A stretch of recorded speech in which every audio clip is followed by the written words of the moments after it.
Mister maths YouTube channel நண்பர்கள் அனைவருக்கும் வணக்கம். இன்றைக்கி நம்ம பார்க்க போகிறது புதிய சமய கருத்துக்களும் இயக்கங்களும் அப்படின்ற லெசனை தான் பார்க்க போகிறோம். இந்த லெசனை வந்துட்டு 2 நாளாக ஸ்ப்ளிட் பண்ணி இன்றைக்கி பாதி நாளைக்கு பாதின்னு பார்க்கலாம். சரிங்களா?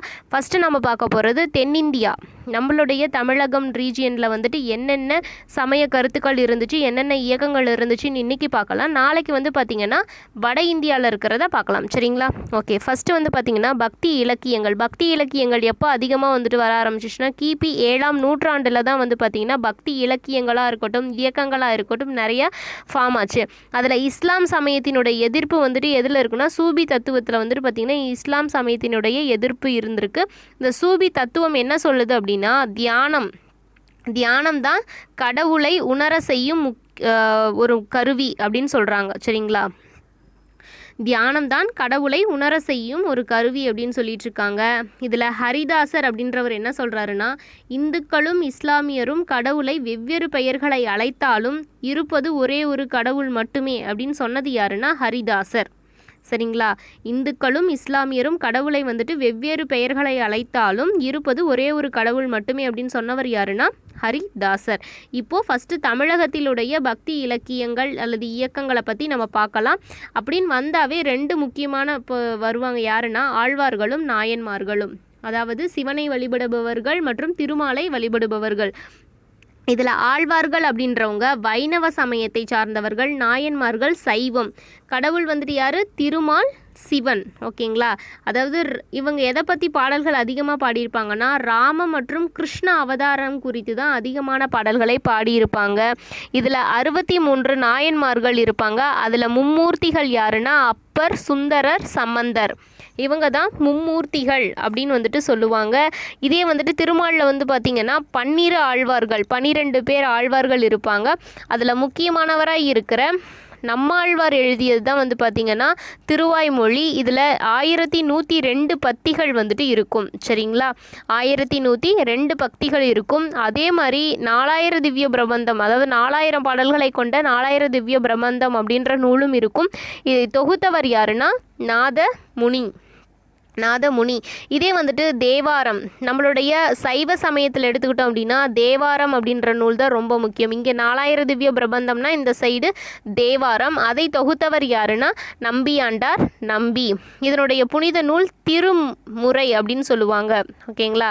திருமுறை அப்படின்னு சொல்லுவாங்க. சைவத்தினுடைய புனித நூல் திருமுறைன்னு சொல்லுவாங்க. அதாவது 12 திருமுறைகள், மொத்தமாக 12 நூட்கள் வந்துட்டு இருக்கும்.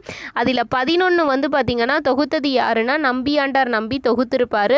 12ஆவதாக வந்துட்டு சேக்கிலார் வந்துட்டு தொகுத்திருப்பார். ஏன்னா 12வது நூல் பெரிய புராணம். அதை எழுதியவர் சேக்கிலார், அதை தொகுத்தவரும் சேக்கிலாரே தான். சரிங்களா? இதில் ஆழ்வார்கள் எடுத்துக்கிட்டோம்னா பெண்பால் ஆழ்வார் ஒரே ஒருத்தர் தான் இருப்பாங்க. யாருன்னா ஆண்டாள். சரிங்களா? ஆண்டாள் தான் வந்துட்டு பெண்பால் ஆழ்வார். இதில் முக்கியமான ஒருத்தர் வந்துட்டு பெரியாழ்வார் வந்துட்டு இன்னொரு பெயர் விஷ்ணு சித்தர் அப்படின்னு சொல்லப்படுவார். இந்த கிருஷ்ண அவதாரத்தில் தன்னை வந்துட்டு கிருஷ்ணருடைய அம்மா யசோதையாக நினச்சி நிறைய பாடல்கள் வந்துட்டு இவர் பாடியிருக்கிறதா குறிப்புகள் வந்துட்டு சொல்லியிருக்காங்க. அப்போது பெரியாழ்வாருக்கு ஸ்ரீவில்லிபுத்தூர் கோவிலில் கிடைத்த ஒரு பெண் குழந்தை தான். ஸ்ரீவில்லிபுத்தூர் கோவில் துளசி தோட்டத்தில் கண்டெடுக்கப்பட்ட ஒரு பெண் குழந்தை தான் ஆண்டாள். சரிங்களா? இவங்களும் வந்து பார்த்திங்கன்னா ஒரு ஆழ்வாராக வந்துட்டு இருப்பாங்க. ஆண்டாள் அப்படின்னா என்ன மீனிங்னா ஆட்சி புரிபவள் அப்படின்றது மீனிங். ஆண்டாள்னா ஆட்சி புரிபவள். ஆண்டாள் அப்படின்றவங்க 2 நூட்கள் எழுதியிருப்பாங்க. ஒன்று வந்து திருப்பாவை, இன்னொன்று வந்து நாச்சியார் திருமொழி. திருப்பாவை, நாச்சியார் திருமொழி. இந்த திருப்பாவை வந்து பார்த்திங்கன்னா கிருஷ்ணனை அடையும் வழி குறித்து பாடியிருப்பாங்க. பாடல்கள் வந்துட்டு எதை பொறுத்து அமைஞ்சிருக்கும்னா கிருஷ்ணனை அடையும் வழி. இதே நாச்சியார் திருமொழியில் வந்துட்டு பார்த்திங்கன்னா பெண்ணின் புனித பாடல்கள் வந்துட்டு இருக்கும். பெண்ணினுடைய பெருமையை பாடக்கூடிய புனித பாடல்கள் வந்துட்டு இருக்கும் அப்படின்னு சொல்கிறாங்க. இல்லை திருவரங்கம் கோவில் இருக்கு இல்லைங்களா, அங்கே தான் வந்துட்டு அரங்கநாதனின் மீதான காதலை பாடலில் விளக்கியுள்ளார். திருவரங்கம் கோவிலில் ரங்கநாதரினோட மீதான காதலை பாடலில் விளக்கியுள்ளவர் தான் ஆண்டாள். ஓகேங்களா? நெக்ஸ்ட்டு 12 ஆழ்வார்கள் யார் யாருன்னு பாருங்கள். முதல் 3 பேர் எடுத்துக்கிட்டோம்னா பொய்கை ஆழ்வார், பூதத்தாழ்வார், பேயாழ்வார். இது இந்த வரிசையில் தான் படிக்கணும். ஏன்னா ஆழ்வார்கள் எழுதிய நூலான 4000 திவ்ய பிரபந்தத்தை அந்தாதி வகையில் பிரிப்பாங்க. அந்த அந்தாதியில் முதல் அந்தாதியை பாடியவர் பொய்கை ஆழ்வார், இரண்டாவது அந்தாதியை பாடியவர் பூதத்தாழ்வார், மூன்றாவது அந்தாதியை பாடியவர் பேயாழ்வார். இதுக்கு அடுத்தது தான் வந்து பார்த்திங்கன்னா மற்ற ஆழ்வார்கள் வருவாங்க. இந்த முதல் 3 ஆழ்வார்கள் ரொம்ப முக்கியம். நம்ம இதுக்கு முன்னாடி மும்மூர்த்திகள்னு சொல்லி படிச்சோம் இல்லைங்களா, 63 நாயன்மார்களில் அந்த 3 பேர் எவ்வளோ முக்கியமோ அதே மாதிரி இவங்க 3 பேரும் ஆழ்வார்களில் ரொம்ப முக்கியமானவர்கள். அடுத்தது மற்ற ஆழ்வார்கள் பேர்லாம் பாருங்கள். திருமழிசை ஆழ்வார், திருமழிசை ஆழ்வார், பெரியாழ்வார், திருமங்கை ஆழ்வார், தொண்டிரப்பொடி ஆழ்வார், திருப்பன் ஆழ்வார், நம்மாழ்வார், குலசேகர ஆழ்வார், மதுரகவி ஆழ்வார், ஆண்டாள். இவங்கெல்லாம் வந்து பார்த்திங்கன்னா மற்ற ஆழ்வார்கள். மொத்தமாக 12 ஆழ்வார்கள் வந்துட்டு நம்ம திருமாலை 4000 திவ்ய பிரபந்தத்தை எழுதியிருப்பாங்க. அது மட்டும் இல்லாமல் திருமாலை வணங்குபவர்களாக இருந்திருப்பாங்க. இதெல்லாம் வந்து பார்த்திங்கன்னா வெறும் ஆழ்வார்கள் நாயன்மார்கள் குறித்தின தொகுப்புகள் மட்டும்தான். அடுத்தது ஆதிசங்கரர்னு ஒருத்தர் இருப்பார். ஓகேங்களா, ஆதிசங்கரர் இவருடைய ஆட்சி காலம் இவருடைய காலம் வந்து பார்த்திங்கன்னா கிபி 700லேருந்து 750. இவர் அத்வைதம் அப்படின்ற தத்துவத்தை வந்து சொல்லியிருப்பார். அப்போ அத்வைதம் அப்படின்ற தத்துவத்தை சொன்னது யாருங்க? ஆதிசங்கரர். அவர் என்ன சொல்கிறாரு அப்படின்னா, ஞானம் பெறும் வழி வந்துட்டு ஜீவாத்மா வந்துட்டு பரமாத்மாவோட இணைய வேண்டிய டைமில் தான் நம்ம ஞானம் பெறுறோம் அப்படின்னு சொல்கிறாரு. ஜீவாத்மா பரமாத்மாவோட இணையிற அந்த டைமில் தான் நம்ம ஞானம் பெறுவதாக சொல்லியிருப்பார். இதுதான் அத்வைதம் தத்துவம் அப்படின்னு சொல்லலாம். இவர் நிறைய மடங்கள் வந்து கட்டியிருக்காரு. எங்கன்னா பத்ரிநாத், பூரி, துவாரகா, சிருங்கேரி அப்படின்ற பகுதிகளெல்லாம் நிறையா மடங்கள் வந்து கட்டியிருக்கிறாரு. அது மட்டும் இல்லாமல் பிரம்மசூத்திரம் அப்படின்ற நூலுக்கு உரை எழுதியுள்ளார்.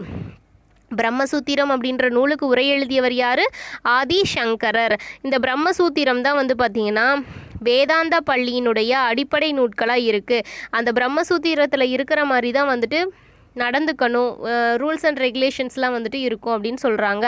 வேதாந்தா பள்ளியினுடைய அடிப்படை நூல் பிரம்மசூத்திரம்.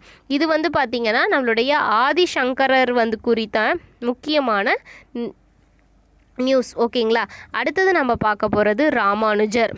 ராமானுஜர் வந்துட்டு கிபி 11ஆம் நூற்றாண்டு, அவருடைய காலம் கிபி 11ஆம் நூற்றாண்டு. இவர் வந்து பார்த்திங்கன்னா ஒரு வைணவ திருத்தொண்டர். வைணவ திருத்தொண்டர்னா அப்போ அவருடைய கடவுள் யாருங்க? திருமால். சரிங்களா, திருமால் தான் அவருடைய கடவுளாக இருந்திருக்கிறாரு. இவருடைய தத்துவம் விசிஷ்டாத்வைதம். விசிஷ்டாத்வைதம்.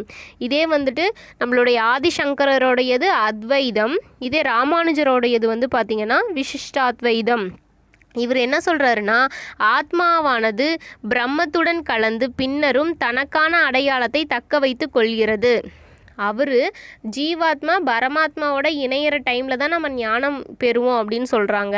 இவர் இந்த தத்துவத்தில் என்ன சொல்கிறாரு அப்படின்னா, நம்மளுடைய ஆத்மாவானது பிரம்மத்துடன் கலந்த பின்னரும் வந்துட்டு தனக்கான அடையாளத்தை அது வந்து தக்க வைத்து கொண்டே இருக்கும் அப்படின்றது தான் இவருடைய தத்துவமாக இருக்குது. சரிங்களா, இவர் பல நாட்கள் வந்துட்டு கோயில்களில் போயிட்டு கடைசியாக எங்கே குடியேறுவார்னா ஸ்ரீரங்கம் பகுதியில் குடியேறுவார். ஸ்ரீரங்கமில் குடியேறினதுக்கப்புறம் ஸ்ரீ வைஷ்ணவம் அப்படின்ற ஒரு நெறியை வந்து கொண்டு வருவார். அப்படின்னா என்னங்க அப்படின்னா, விஷ்ணு மற்றும் லட்சுமியினுடைய பக்தி நெறிக்கு பேர் தான் ஸ்ரீ வைஷ்ணவம் அப்படின்னு பேர் சொல்லுவார். விஷ்ணுவை வழிபடுற ஒரு நெறிக்கு பேர் தான் வந்து பார்த்திங்கன்னா அவருடைய பக்தி நெறிக்கு தான் ஸ்ரீ வைஷ்ணவம் அப்படின்னு அவர் வந்துட்டு பெயர் சூட்டிக்குவார். இதில் 2 வகையான வைணவம் இருக்கும். ஒன்று வந்து பார்த்திங்கன்னா வடகலை வைணவம், இன்னொன்று வந்து பார்த்திங்கன்னா தென்கலை வைணவம். வடகலை வைணவம், இன்னொன்று வந்து பார்த்திங்கன்னா தென்கலை வைணவம். இந்த வடகலை வைணவம் அப்படின்றது காஞ்சிபுரம் மாவட்டத்தில், நம்ம தமிழ்நாட்டு மேப்பை ஞாபகம் வச்சுக்கிட்டிங்கன்னா காஞ்சிபுரம் தான் டாப்பில் இருக்கும். திருவரங்கம்ன்றது ஒன்றும் இல்லை, ஸ்ரீரங்கம் தான், நம்ம திருச்சி பகுதி ஸ்ரீரங்கம்.